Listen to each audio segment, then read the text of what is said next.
Pero antes de eso, desaturación. La síntesis de los ácidos grasos termina en palmitato. ¿Okay? Es el último ácido graso, es el ácido graso que se forma por acción de la sintasa de ácido graso, ¿verdad? Palmitato. ¿Cuántos carbonos tiene? 5. ¿Sí? 16. 5, no. 16. Ahora los engañé, ¿verdad? Tiene 16. Ahora, hay ácidos grasos que tienen más carbonos, entonces hay que hacer crecer esto. Hay un sistema de elongación, pero todos son saturados. ¿Y cómo que hay que hacer para que no sean saturados?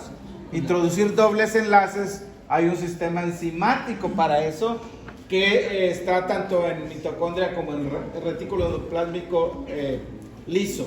Se requiere oxígeno, se requiere NADH o NADPH y también el citocromo B5. No son los mismos de la cadena respiratoria. Hay citocromos en otro lugar, no solamente en la cadena respiratoria. Entonces, el primer doble enlace se introduce en el carbono 9, usualmente en el 9. Recuerden que tenemos el grupo carboxilo y el grupo metilo en un extremo, y entonces los carbonos se enumeran 1, 2, 3, 4, etc. Entonces el primero queda entre el 9 y el 10. Ahí queda el primer doble enlace. Lo que más se produce de ácidos grasos no saturados es el oleico. Esta puede ser pregunta de papelito, ¿no? Ácido oleico es un insaturado con un solo doble enlace. Ya saben ustedes la nomenclatura 18, que quiere decir que tiene 18 carbonos. O sea, vino del palmitato, se le agregaron 2 carbonos y después vino otra enzima para ponerle un doble enlace en el carbono número 9, entre el 9 y el 10. Y el palmito oleico es otro que también se produce pero en poca cantidad. Bueno, aquí están algunos ácidos grasos insaturados. El primero que está allá es el último que mencioné, el palmito oleico. Recuerden que la otra nomenclatura comienza con el extremo metilo y hablamos de la clasificación en omega, ¿verdad? Cuando decimos omega, pues tenemos que cortar los carbonos desde acá, 1, 2, 3. Los omegas 3 tienen doble enlace entre el 3 y el 4, y etcétera, hasta que llegas al extremo carboxilo. El segundo es el oleico. El primero tenía 16 carbonos. Palmito oleico, pues viene del palmitato. Y el ácido oleico, 18. Y entonces estos dos, por favor, recordarlos muy bien. También puede ser pregunta de papelito. De hecho, no solo de papelito, cualquiera les va a preguntar. ¿Ya llevaste bioquímica? Sí, ya llevo. Dime cuáles son los ácidos grasos esenciales. Esenciales. O sea que tienes que ingerirlos en la dieta. Así como los aminoácidos esenciales, también hay ácidos grasos que no puedes prescindir de ellos en la dieta. No puedes decir, no, yo no voy a comer de eso. Tienes que comerlo. ¿Sí? Ácido graso esencial. ¿Cuáles son, Mario Benjamín? ¿Alcanzas a leer? Qué bueno que ahora me hiciste caso y te sentaste más adelante. Linoleico y linolénico alfa. Tú también, Troy. Muy bien. Estos son los dos esenciales. Pregunta, no solo mía, cualquiera. Y este último da origen a los eicosanoides. Aquí faltó escribir. Son indispensables en el desarrollo cerebral. ¿Okay? Los ácidos grasos, el linoleico alfa. El ácido araquidónico, ¿de dónde viene? Del linoleico. O sea, ¿el araquidónico es esencial o no esencial? Esencial. ¿Lo produces en tu cuerpo o no lo produces? El araquidónico se puede producir. ¿Qué necesitas para producirlo? Pues comer el linoleico. Pero si no tienes suficiente linoleico, pues entonces sí se vuelve esencial. Recuerden que el asunto que vimos entre fenilalanina, tirosina, porque tirosina deriva de fenilalanina, etc. Bueno, araquidónico entonces viene del linoleico, y este otro que es el EPA, ¿recuerdan? EPA. Bueno, quiero destacar una cosa más. ¿Dónde está el primer doble enlace en el palmitoleico? ¿En el oleico? ¿En el linoleico? Comenzando del grupo carboxilo. Hay algo muy importante. ¿Sí? En el ser humano no se pueden introducir dobles enlaces más allá del carbono 9. Entonces, ¿ya entendieron por qué son esenciales? El linoleico y el linolénico. ¿Dónde están los dobles enlaces del linoleico y linolénico? Linoleico tiene en el 9 y en el 12. ¿Y cómo le hizo para el 12? En tu cuerpo no puedes introducir un doble enlace entre el 12 y el 13. Eso lo tienes que hacer de las plantas, donde sí hay estos ácidos grasos esenciales. Linasa, muy buena, sí tiene ácidos grasos esenciales. Lo mismo con el linolénico. ¿Cuántos dobles enlaces tiene? 3. 1, 2, 3 o 4. Ahí están. Son 3 en el 9, 12 y 15. ¿Sí? Entonces la regla es, después del 9 no se puede introducir doble enlace. Cualquier ácido graso que tenga doble enlace después del 9 es algo que ¿Y por qué dice? No se produce en el cuerpo. Porque dice en el ácido linolénico, dice omega 3, 18 carbonos, un doble enlace. ¿Cómo es la clasificación omega? ¿Dónde comenzamos? Metilo, izquierda o derecha. Izquierda. Entonces, ¿cuántos tiene? 18, 17, 16.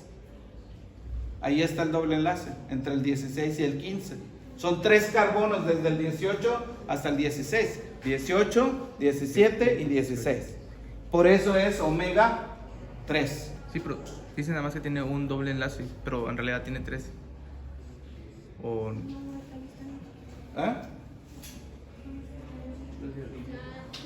En el 18 dos puntos, pone 1. Sí. Puede ser un error.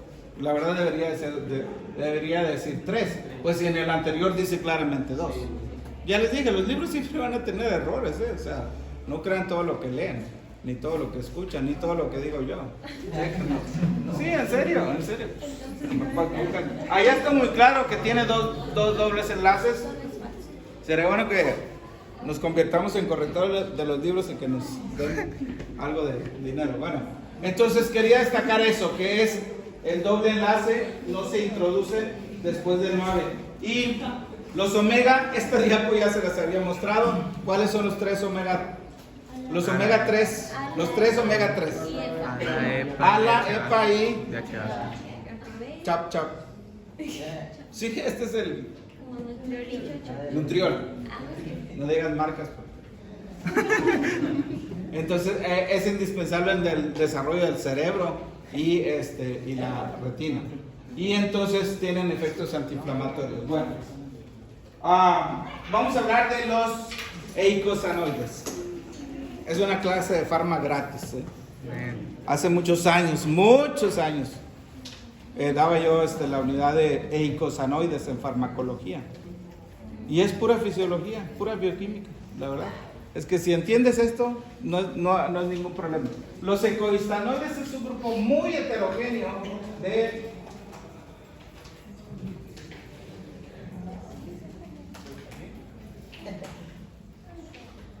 de compuestos con funciones muy diversas. Prostaglandinas, leucotrienos, tromboxanos. Vamos a ver de dónde vienen. Y entonces... Es para la presión arterial, ¿verdad? ¿Tiene que ver algo los tromboxanos con la presión arterial? Ahorita vamos a ver cómo participan en la hemostasis, más que la presión arterial. Ok, ¿qué significa eicosa? Pues 20. ¿Sí? Entonces son compuestos que derivan de un ácido graso que tiene 20 carbonos. ¿Cuál es el ácido graso que tiene 20 carbonos? Araquidónico. El ácido araquidónico. Y ustedes pueden ver allá, primero tenemos el linoleico, ¿esencial o no esencial? Esencial. En esta figura. Y entonces hay una desaturación. ¿Cuántos carbonos tiene el linoleico? 18, pero el araquidónico tiene 20. Entonces hay que agregarle 2 carbonos y además hay que introducir nuevos dobles enlaces. Porque aquel tiene 2 dobles enlaces y el araquidónico, que es el segundo, ¿cuántos dobles enlaces tiene? 4. ¿Sí?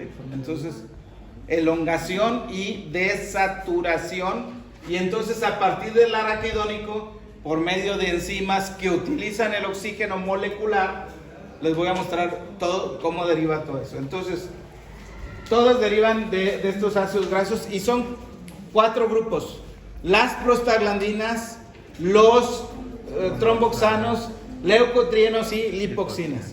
Y esa abreviatura que puse ahí es lo que se utiliza, ¿eh? Así que si en el examen ven PG, no piensen que es prostaglandina, tromboxano, iba a decir que PSG, pero eso es un partido, eso es un equipo de fútbol. ¿Cómo quedó el partido de Sevilla? 3-0. ¿Ganó o perdió? ¿Ya ganó el Manchester? Sí. Es que estaba en su casa. Bueno, amplia gama de respuestas, ¿ok?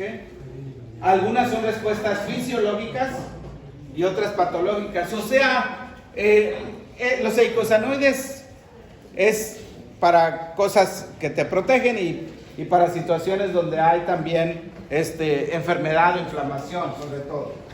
Aquí tenemos algunos eicosanoides: PGE2, prostaglandina E2. Ahorita les voy a decir qué significa el numerito. ¿Alguien sabe qué es el número? Doble enlace. ¿Cuántos dobles enlaces? A ver si es cierto. Sí, hay 2. Ok. Muy bien, sí. La segunda es la F2 alfa. Está implicada en la contracción uterina. Miren, una de las cosas que hacen las prostaglandinas es contracción del músculo liso, incluyendo músculo liso de los vasos sanguíneos, músculo liso uterino. La dismenorrea, dolores menstruales, tienen que ver con la síntesis de prostaglandinas, contracción. Por eso es que los AINES pues ayudan para ese tipo de dolor. Antiinflamatorio no esteroideo. Homeostasis plaquetaria, lo que tú comentabas, pero no es asunto de la presión. Aunque también pueden hacer vasoconstricción. Algunos, por ejemplo, el tromboxano A2 es vasoconstrictor y en cambio la prostaciclina es vasodilatador. O sea, hay de todo. Es muy difícil que sepan todas las acciones, ¿no? Poco a poco y en diferentes sistemas lo comienza a hacer. Entonces, pero cosas importantes: protección de la mucosa gástrica. Si tú tomas un AINES, aspirina, por ejemplo. Yo no tolero una aspirina. Me tomo una aspirina hace décadas que no tomo una aspirina, pero causa irritación, ¿no? Te puede causar gastritis, úlceras y otros, ¿no? Ibuprofeno, etcétera, naproxeno. ¿Por qué? ¿Por qué causa problemas? Inhiben Inhiben a la de la prostaglandina. ciclooxigenasa. Vamos a ver ahorita. Entonces, ya no hay prostaglandinas. O sea, esas prostaglandinas están protegiendo tu mucosa gástrica. Tomas AINES, ya no hay protección y hay una úlcera. Los riñones. Mira, hay gente que toma AINES como si fueran dulces. Sí, en serio, para todo hay una. Oye, mucho cuidado, ustedes prevengan a los pacientes, no se automediquen. El abuso de AINES, ¿saben a qué conduce? Insuficiencia renal, ¿sí? Daño renal. Y el riñón, daño renal crónico, olvídate, trasplante renal. ¿Sí? Es una cosa importante. La gente las prostaglandinas tienen que ver con la homeostasis del riñón, con el flujo sanguíneo renal, Si tomas AINES, ya no hay prostaglandinas y se daña el riñón. ¿Ok? Conducto arterioso. Antes del nacimiento, no sé por qué me acordé de algo. Antes del nacimiento, el conducto arterioso está permeable. Al nacer, a las pocas horas, ¿qué pasa con el conducto? Se cierra. Se cierra. Para mantenerlo abierto, antes de nacer, hay prostaglandinas. Mantienen abierto el conducto arterioso. Bueno, también otro grupo de acciones tiene que ver con asuntos patológicos. La fiebre, la inflamación, está mediada por los eicosanoides, ¿no? Se producen en pocas cantidades, actúan de manera local, no se almacenan, tienen una vida media muy corta y están acoplados a proteína G. Este tema de las proteínas que es súper interesante. Lástima que no hay tiempo para verlo. Bueno, y entonces, esta puede ser pregunta de examen. El ácido araquidónico, que es el precursor de los eicosanoides, es inhibido por cortisol o corticosteroides. ¿Sí? Ojo con eso. ¿Sí? Inhibe a la enzima que degrada a los fosfolípidos de la membrana para producir ácido araquidónico. ¿Cómo se llama la enzima? Fosfolipasa A2. ¿Okay? Fosfolipasa A2. Los AINES son antiinflamatorios. Bueno, yo estaba diciendo, pero AINE, ¿qué significa? Antiinflamatorio no esteroideo. Antiinflamatorio no esteroideo. O sea, es un antiinflamatorio que no es un esteroide. Pero los esteroides también son antiinflamatorios. O sea, tenemos dos grupos de antiinflamatorios: los no esteroideos y los esteroideos. Y ahorita les voy a mostrar exactamente dónde actúa cada uno de ellos. Les estoy dando fisio, farma, bioca, todo al mismo tiempo. Muy bien, así. Perdón. ¿Alguien me debería de ayudar aquí? Ok. Hay tres grupos de eicosanoides. Tienen que ver con el número de dobles enlaces. Ese numerito, creo que no lo alcanzan a ver, pero acá está el primer grupo. Todos tienen prostaglandinas, ¿sí? Tienen el subíndice 1, por ejemplo, PGE1, prostaglandina 1. ¿El 1 qué significa? Un doble enlace. Está en ese grupo. Ojo, los leucotrienos es otro rollo. Tiene su subíndice también, pero ahora esto voy a hablar solo de las prostaglandinas. ¿De dónde derivan los del grupo 1? ¿De qué ácido? Linoleico. Ahí está. Y como entonces los numeritos que dice 1 y 2 son las dos enzimas claves. A partir del ácido araquidónico podemos tener dos vías. ¿Sí? Ácido araquidónico. Vamos a poner pues ácido araquidónico, doble A. Okay. Entonces, por la vía de la ciclooxigenasa y la vía de la lipoxigenasa, que son las dos enzimas claves, esos son los numeritos flechas que están ahí. El grupo 2, ¿cómo se identifican los del grupo 2 ERIA? ¿Con qué número? Pues con el 2, ¿verdad? Sí. Todos los que, por ejemplo, ahí PGD2. ¿Y qué significa 2? Dos dobles enlaces. Dos dobles enlaces. Y el otro grupo serían 3 dobles enlaces. Ahí están los 3 grupos. ¿De dónde vienen los del grupo 2? Más directamente del ácido araquidónico, pero obviamente recuerden que esto puede venir de... ¿Cuáles son las dos fuentes del ácido araquidónico? Fosfolipasa 2. No, esa es la enzima. De los Las dos fuentes de ácido araquidónico. fosfolípidos. A ver, ¿el araquidónico es esencial o no esencial? Esencial de la dieta. El araquidónico No, no es esencial. Tú lo puedes producir. ¿A partir de dónde? Ahí está. también lo puedes ingerir de la dieta, incluso desde los fosfolípidos de la membrana. ¿Ok? Entonces, no es esencial, y ese da origen a ese grupo. Y el tercer grupo, entonces, ¿de dónde viene? Linoleico alfa. Linoleico alfa, ¿verdad? Esa es la diferencia. Bueno, de aquí lo más importante es, pregunta de papelito, ¿cuál es el ácido graso precursor de los eicosanoides? Linoleico alfa. Globalmente. Ácido araquidónico. ¿Sí?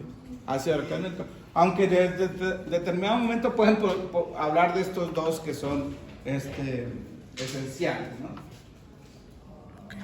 Esta es los dos grandes grupos. Acá estaba en forma horizontal y aquí está en forma vertical. ¿Qué tenemos mero arriba? La membrana.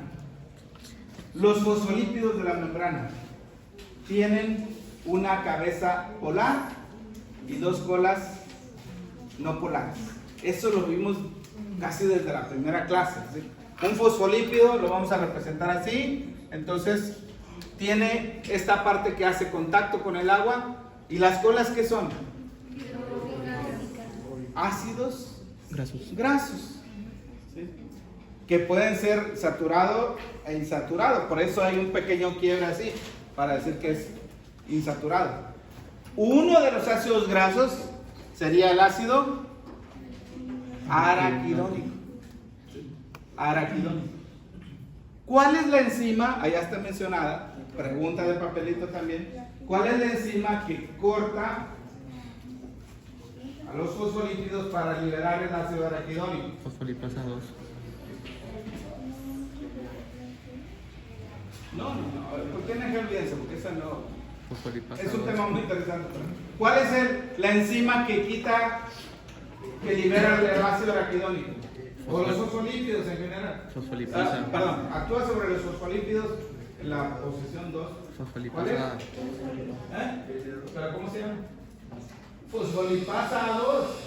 Fosfolipasa A2. Ahí está en azul. Y entonces tenemos la vía de la lipoxigenasa que genera leucotrienos.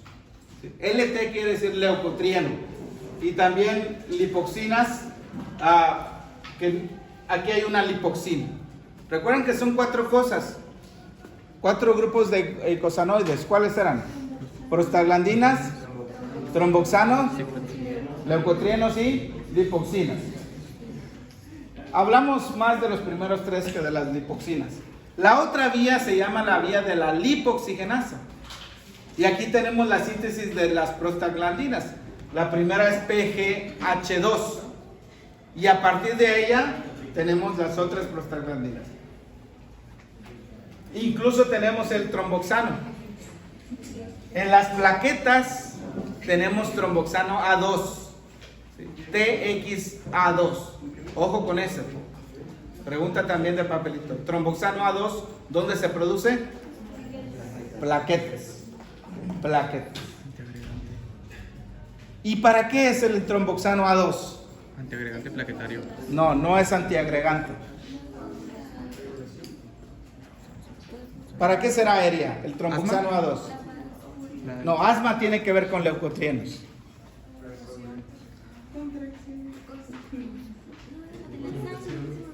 Tromboxano A2 es para pegar las plaquetas en la fase de agregación de las plaquetas, pegar la plaqueta para formar un tapón plaquetario y evitar pérdida de sangre. En el proceso de hemostasis, ¿sí? De hemostasia, hay una fase que se llama así, formación de tapón plaquetario. Entonces, tromboxano A2 lo puedes inhibir la producción con aspirina. ¿Okay? Ahorita voy a repetir eso, pero la aspirina actúa a nivel de COX. Los AINES, la aspirina, es el prototipo de los AINES. ¿Saben cuántos años tiene aspirina en el mercado?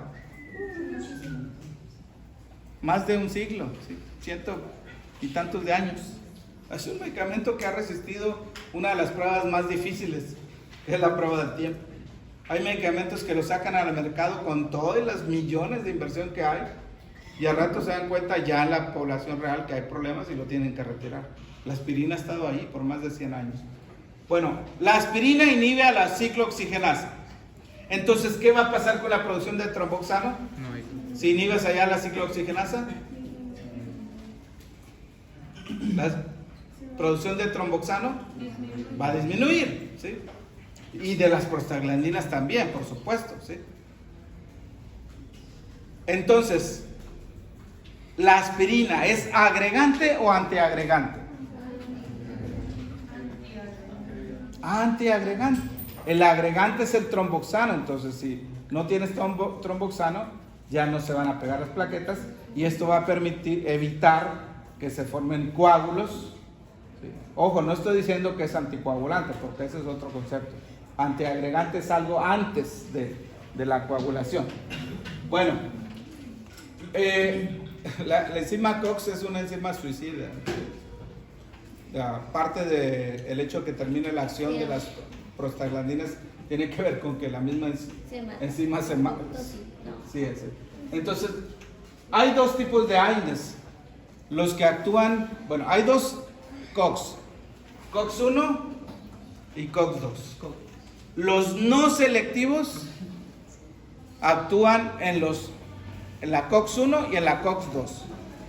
¿A qué hora sabemos que salir? No se soporta el calor. Ciclooxigenasa 1 y ciclooxigenasa 2. Los antiinflamatorios selectivos. No sé si alguien ha recibido algo como Celecoxib. ¿Dónde está? No lo anoté. Celecoxib, que es caro. Etirocoxib. ¿Han visto estos medicamentos? Son AINES selectivos. Actúan solamente en una de las ciclooxigenasas. ¿Cuál es la buena? ¿La 1 o la 2? La 2. ¿Ciclooxigenasa 1 o ciclooxigenasa 2? ¿Cuál es la buena? Depende cómo lo veas, pero generalmente hablamos de la ciclooxigenasa 1. La 1 es la fisiológica. Bueno, aquí hay otra prostaglandina que se le llama específicamente prostaciclina. Ojo con esta también. Lo voy a volver a mencionar en un momento. Tienen acciones opuestas. El tromboxano es agregante. La prostaciclina sería antiagregante. El tromboxano es vasoconstrictor. Prostaciclina, ¿qué sería? Vasodilatador. Vasodilatador. El tromboxano tiene que ver con la COX-1. La prostaciclina tiene que ver con la COX-2. Y algo que es muy importante. Ya dije que era pregunta de papelito. Tromboxano A2 se produce en las plaquetas. ¿Las plaquetas tienen núcleo? No. Prostaciclina se produce en las células endoteliales. Ojo con eso, ahorita voy a repetir la importancia que tiene. Quisiera decirles que ya vamos terminando, pero estoy sudando. Pero prende. Pues si te, no sé, si se daña, te decimos que tú los prendiste. Ahí están las enzimas claves, ¿no? La ciclooxigenasa para esta vía, la lipoxigenasa y la tromboxano sintetasa. Eso es el nombre de la. Bueno, las diferencias entre COX-1 y COX-2. Aquí están. Diferencias entre COX-1 y COX-2. La COX-1 se produce prácticamente en todas las células. No necesita de ningún estímulo. Siempre se está produciendo. Eso quiere decir que es constitutivo. En cambio, la COX-2 se produce solamente cuando hay ciertos estímulos. Por ejemplo, estabas jugando fútbol y de pronto metiste la pata. O sea, se te dobla el tobillo y viene la respuesta inflamatoria. Ahí hay prostaglandinas producidas por la vía COX-2, que es parte del proceso inflamatorio, y otros eicosanoides. Por eso, entonces, la COX-1, les decía, es la buena, es la que tiene que ver con la protección de la glucosa. Si tú bloqueas a la COX-1, entonces vas a tener gastritis, úlcera, insuficiencia renal, porque protege el riñón también. Va a tener algo benéfico en el sentido de inhibir la agregación de las plaquetas, pero para eso necesitas bajas dosis. Ahorita les voy a hablar de aspirina en bajas dosis. En cambio, la otra es la respuesta que tiene que ver con el dolor, que tiene que ver con calor, rubor, edema. Por ejemplo, dismenorrea, se producen prostaglandinas por la vía de la COX-2. Aspirina, entonces, ¿es selectivo o no selectivo? Aspirina. No selectivo. Los no selectivos van a inhibir tanto a una como a la 2. Uno hay 2. Los selectivos solamente inhiben a la 2. Aquí entra celecoxib. La 1 siempre está. No vas a querer inhibir a la 1. A la que quieres inhibir es a la 2. Por eso es que son selectivos. Son específicos. Estos son más buenos, más mejores.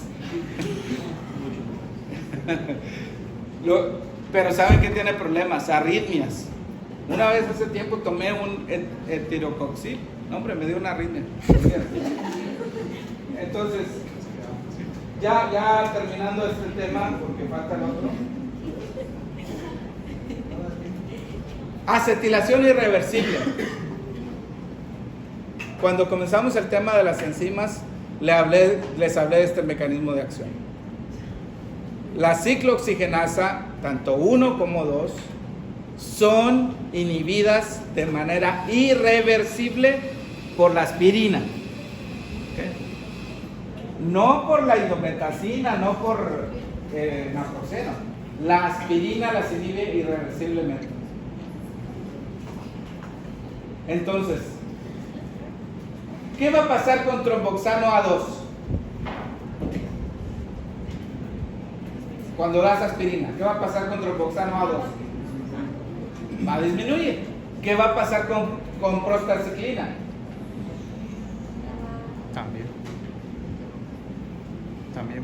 También va a disminuir. Ambas van a disminuir. Pero, ¿quién puede volver a sintetizar la enzima? ¿Plaquetas o endotelio? ¿Quién sí puede sintetizar nuevamente más ciclooxigenasa? ¿Endotelio o plaquetas? Ahí atrás. Naomi. ¿Por qué las plaquetas? Para sintetizar una enzima, una proteína, necesitas tener núcleo o mitocondrias. ¿Las plaquetas tienen núcleo? ¿Tienen mitocondrias? Entonces, la plaqueta cuando se inhibe y olvídate, ya no puede hacer más. La COX-1 de la plaqueta. Entonces es antiagregante. El endotelio, si se recupera. ¿Qué función tiene la prostaciclina? ¿Agregante o antiagregante? Dijimos que son opuestas, prostaciclina y tromboxano. ¿Tromboxano es agregante o antiagregante? Agregante. Tromboxano es agregante. La aspirina es antiagregante. Entonces, entre tromboxano y prostaciclina, tromboxano pega las plaquetas. Prostaciclina evita que se pegue. Entonces, cuando das aspirina, realmente hay un doble efecto. Inicialmente se inhiben los dos, pero pasado un tiempo, pues la producción de prostaciclina se recupera, porque el endotelio puede sintetizar el ciclo. Se ha hablado mucho del asunto de aspirina en bajas dosis. No sé si saben de alguien, algún familiar suyo, que de pronto toma aspirina 80 miligramos diarios. Y tiene que ver con este efecto. De pronto ahí también se ha encontrado No todo es tan efectivo como se pensaba. Bueno, qué bueno que ya ahora ya hay clima porque podemos seguir con la clase. ¿Eh?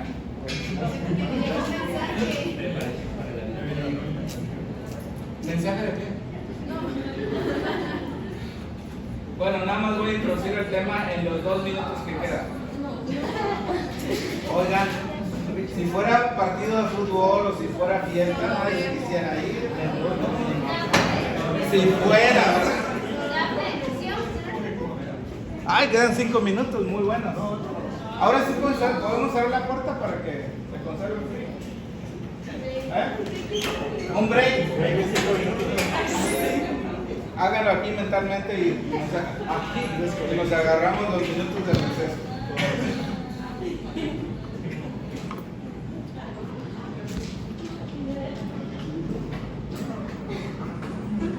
¿Ya? Olvídense todo lo que dije porque este es un tema muy diferente.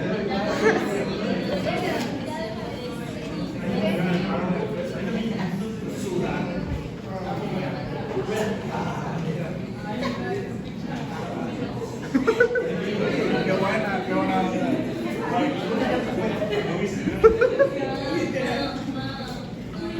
Bueno, esto lo vimos hace mucho tiempo.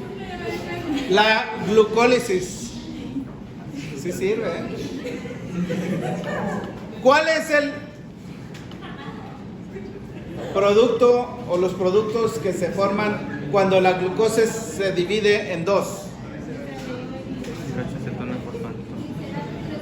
Aquí, de fructosa 1,6. Fructosa 1,6. ¿Cuántos fosfatos tiene la fructosa 1,6 bisfosfato? Pues 2. ¿Cuántos carbonos tiene? Fructosa 6. Pues si viene de la glucosa, ¿no? Entonces lo partes en 3 y uno se queda con un fosfato y el otro se queda con el otro fosfato. ¿Cómo se llama el primer compuesto? Gliceraldehído 3-fosfato y el otro se llama hidroxiacetona fosfato. Recuerden, tiene que agregar la P. Estos dos últimos se pueden interconvertir. Y entonces por ahí tenemos una entrada o salida para la síntesis de ácidos grasos, perdón, de triglicéridos, ¿no? Porque el glicerol que viene de esto, ahorita lo voy a mostrar dónde, se une con el ácido graso para formar triglicéridos. Eso lo he dicho N veces. Por el otro lado, también vimos esta vía en la gluconeogénesis, ¿recuerdan? El glicerol entra justamente aquí y se va hasta glucosa. ¿Sí? O sea, si se fijan, algunas cosas las hemos estado repitiendo en un tema y ahora lo vemos lo mismo pero desde otro lado. ¿Sí? Porque así es el metabolismo. Es un mapa metabólico. Esto es lo mismo, no se espanten. ¿De dónde partimos? Glucosa 6-fosfato. Bueno, antes de eso, ¿qué sería? Antes de glucosa 6-fosfato, no glucógeno. Glucosa, ¿verdad? Y entonces hasta gliceraldehído 3-fosfato, que es donde se parten, y el otro compuesto se llama hidroxiacetona fosfato. Este le sigue y forma piruvato, y el piruvato se oxida hasta acetil-CoA, y la acetil-CoA se activa y después todos los pasos en la mitocondria para dar ácidos grasos. Por el otro lado, el gliceraldehído 3-fosfato, la hidroxiacetona fosfato, es la base para formar los triglicéridos. El glicerol 3-fosfato acepta 3 ácidos grasos y va a formar entonces el triglicérido. Y este se va a incorporar ¿a quién?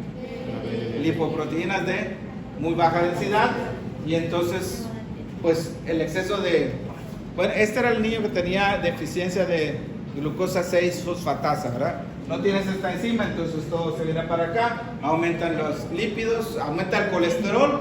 Esta otra vía no la hemos visto, ¿verdad? No. ¿O ya? ¿Dónde lo vamos a ver? Acetil-CoA a colesterol. Ahora, Ojo con esta figura. O como que ya. En el hígado, no ocurre lo mismo en el hígado que en el resto de los órganos. Ojo con eso. ¿Sí? En el hígado tenemos glucosa y al final tenemos glicerol 3-fosfato. La dihidroxiacetona fosfato pues nos va a generar glicerol 3-fosfato. Pero la otra fuente entonces, el glicerol por medio de una enzima específica que se llama glicerol sinasa, también forma glicerol 3-fosfato. El tema es cómo se producen los acilgliceroles. ¿Cuáles son los acilgliceroles? ¿De qué estoy hablando? Los 3 acilgliceroles que más hemos hablado. Triacilglicerol. Diacilglicerol. ¿Cómo acortamos el nombre de triacilglicerol? Triglicéridos. Pues triglicérido. Si le quitas un ácido graso, ¿qué te queda? Diacilglicerol. Anel. Si le quitas un ácido graso al triglicérido, ¿te queda? Diacilglicerol. Diacilglicerol o diglicérido. Y si le quitas el segundo fosfato, ¿qué te queda? Monoacilglicerol o monoglicérido. De eso estamos tratando de hablar. La base de todo esto para el metabolismo es el glicerol 3-fosfato. Pregunta de papelito, ¿sí? Para el metabolismo de las acilgliceroles, el compuesto clave es glicerol 3-fosfato. En el hígado viene de 2 vías. Una es la glicólisis y la otra es directamente de glicerol a glicerol 3-fosfato. Pero en el tejido adiposo, ¿de dónde viene? Glicólisis. Solamente de la glicólisis. Bueno, como se portaron bien, pues ya nos vamos.